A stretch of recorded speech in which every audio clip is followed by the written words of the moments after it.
Friedrich Gottlieb Klopstock, German, ＫLPTK, July 2, 1724 – March 14, 1803, was a German poet. His best-known work is his epic poem Der Messias, the Messiah. One of his major contributions to German literature was to open it up to exploration outside of French models. Biography. Early life. Klopstock was born at Quedlinburg, the eldest son of a lawyer, both in his birthplace and on the estate of Friedeburg on the Saale, which his father later rented. He spent a happy childhood, having been given more attention to his physical than to his mental development. He grew up strong and healthy and was considered an excellent horseman. In his 13th year, he returned to Quedlinburg and attended the gymnasium there, and in 1739 went on to the famous classical school named Schulfata.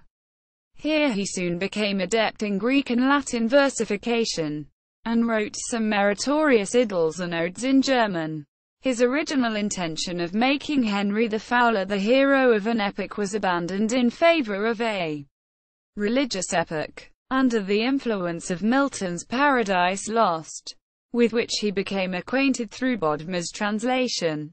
While still at school, he had already drafted the plan of Der Messias, on which most of his fame rests. On the 21st of September 1745 he delivered, on quitting school, a remarkable, departing oration on epic poetry. Abschiedsrede über die epische Poesie, Kultur und Literaturgeschichtliche lautet, and next proceeded to Jena as a student of theology, where he drew up in prose the first 3 cantos of the Messias. Finding life at that university not to his liking, he transferred in the spring of 1746 to Leipzig, where he joined a circle of young men of letters who contributed to the Bremer Beatrage. In this periodical, the first 3 cantos of Der Messias were published anonymously in hexameter verse in 1748.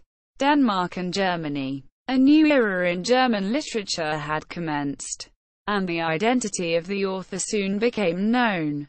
In Leipzig he also wrote a number of odes, the best known of which is In mein Freund, 1747, afterwards recast as Windgolf, 1767. He left the university in 1748 and became a private tutor in the family of a relative at Langensalza, where unrequited love for a cousin, the Fanny, of his odes, disturbed his peace of mind.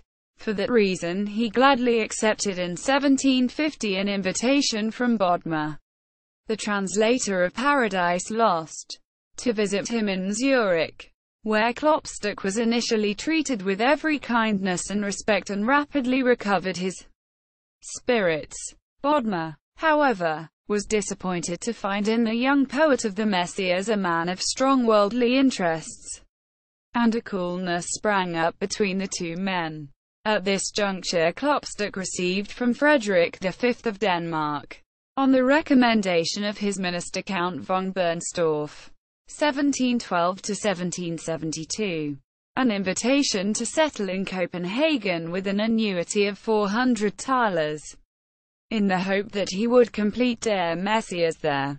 The offer was accepted. On his way to the Danish capital, Klopstock met in Hamburg the woman who later in 1754 became his wife, Margareta Meta Moller, the Cidli of his odes.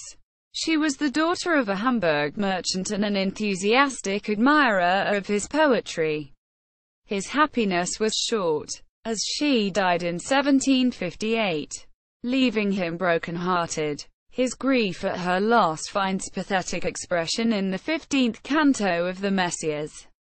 The poet subsequently published his wife's writings, Hinterlassene Werke von Margareta Klopstock, 1759, which give evidence of a tender, sensitive and deeply religious spirit. See also Memoirs of Frederick and Margaret Klopstock. English translation by Elizabeth Smith. London, 1808. and her correspondence with Samuel Richardson. Published 1818. Depression and Messias. Klopstock now relapsed into melancholy. New ideas failed him, and his poetry became more introspective. He continued to live and work in Copenhagen, however, and next, following Heinrich Wilhelm von Gerstenberg, turned his attention to Northern mythology, which in his view should replace classical subjects in a new school of German poetry. In 1770, when King Christian VII dismissed Count Bernstorff from office, he retired with the latter to Hamburg but retained his pension, together with the rank of Councillor of Legation. In 1773 were published the last 5 cantos of the Messias. In the following year he published a scheme for the regeneration of German letters, Die Gelehrten Republik, 1774. In 1775 he travelled south, and making the acquaintance of Goethe on the way, spent a year at the court of the Margrave of Baden at Karlsruhe. Thence, in 1776, with the title of Hofrath and a pension from the Margrave, which he retained along with that from the King of Denmark, he returned to Hamburg where he spent the remainder of his life. His latter years he passed, as had always been his inclination, in retirement, only occasionally relieved by socializing with his most intimate friends, occupied in philological studies and taking scant interest in the new developments in German literature. However, he was enthusiastic about the American War of Independence and the French Revolution. The French Republic sent him a diploma of honorary citizenship, but, horrified at the terrible scenes the revolution had enacted in the name of liberty, he returned it. At the age of 67 he undertook a second marriage, to Joanna Elizabeth von Wintham, a widow and a niece of his late wife, who for many years had been one of his most intimate friends. He died in Hamburg on 14 March 1803. Mourned throughout Germany, and was buried with great ceremony next to his first wife in the churchyard of the village of Ottensen. Works. Der Messias. The Messias is the materialization of Klopstock's early years' aspirations to become an epic poet. The leitmotif of the work is the redemption. With an epic treatment, he resorted to Christian mythology, trying to circumscribing the matter to the dogmas of the Church. Milton's Paradise Lost was one of the models Klopstock had in mind in giving form his poem. The poem took 25 years to complete. The work aroused intense public enthusiasm in its commencement. It has been translated into 17 languages, and led to numerous imitations, odes and dramas. In his odes Klopstock had more scope for his peculiar talent. Some have Nordic mythological inspiration, while others are of religious theme. Among the most celebrated and translated are In Fanny, Der Zercher, Die Tote Clarissa, and Cidli, Die beiden Musen, Der Rheinwein, Die Frauengraber, Mein Vaterland. His religious odes mostly take the form of hymns, of which the most beautiful is Die Frühlingsfeier. His dramas, in some of which, notably Hermann's Schlacht, 1769, and Hermann und die Fürsten, 1784, he celebrated the deeds of the ancient German hero Arminius, and in others, Der Tod Adams, 1757, and Salomo, 1764, took his materials from the Old Testament. Also represent an important part of his body of work. He immortalized his 1750s visit at the Swiss Peninsula in his Ode in den Zürichsee.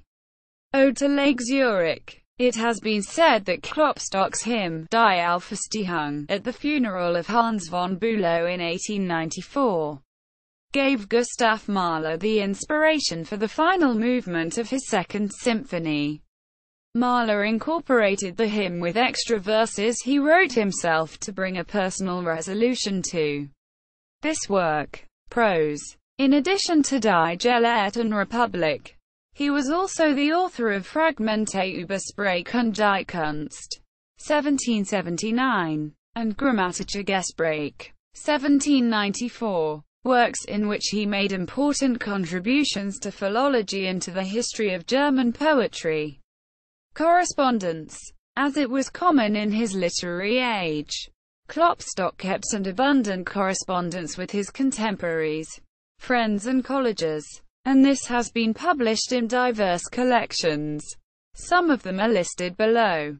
K. Schmidt, Klopstock und sein Freund, 1810. This is the basis for Klopstock and his friends, a series of familiar letters, written between the years 1750 and 1803, translated and introduced by Elizabeth Benger, London, 1814, c. A. H. Claudius, Klopstock's Nachlass, 1821, J. M. Lappenberg, Brief von und in Klopstock, 1867, editions. Klopstock's Werke first appeared in 7 quarto volumes, 1798 to 1809.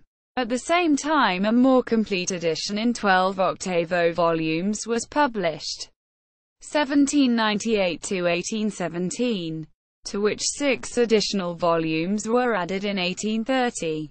Other 19th-century editions were published in 1844 to 1845, 1854 to 1855, 1879, ed. by R. Boxberger, 1884, ed. by R. Hamel, and 1893, a selection edited by F. Munker. A critical edition of the Odes was published by F. Munker and J. Pavel in 1889. A commentary on these by H. Dunter, 1860. Second ed. 1878. Goethe's description. Goethe in his autobiography recorded his personal impression of Klopstock. He was of small stature, but well built. His manners were grave and decorous, but free from pedantry. His address was intelligent and pleasing. On the whole, one might have taken him for a diplomatist.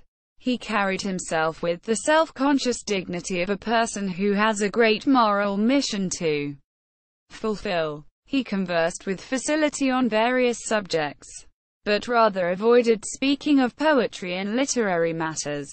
Quote, Legacy. Klopstock's enrichment of poetic vocabulary and attention to prosody did great service to the poets who immediately followed him, in freeing German poetry from its exclusive interest in Alexandrine verse.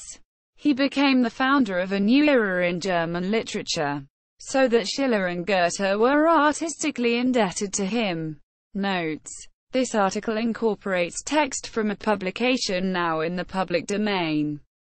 Chisholm, Hugh, ed. 1911. Klopstock. Gottlieb Friedrich. Encyclopaedia Britannica. 11th ed. Cambridge University Press. Further reading. Carl Friedrich Kramer. Klopstock. Und über IHN. 1780 to 1792.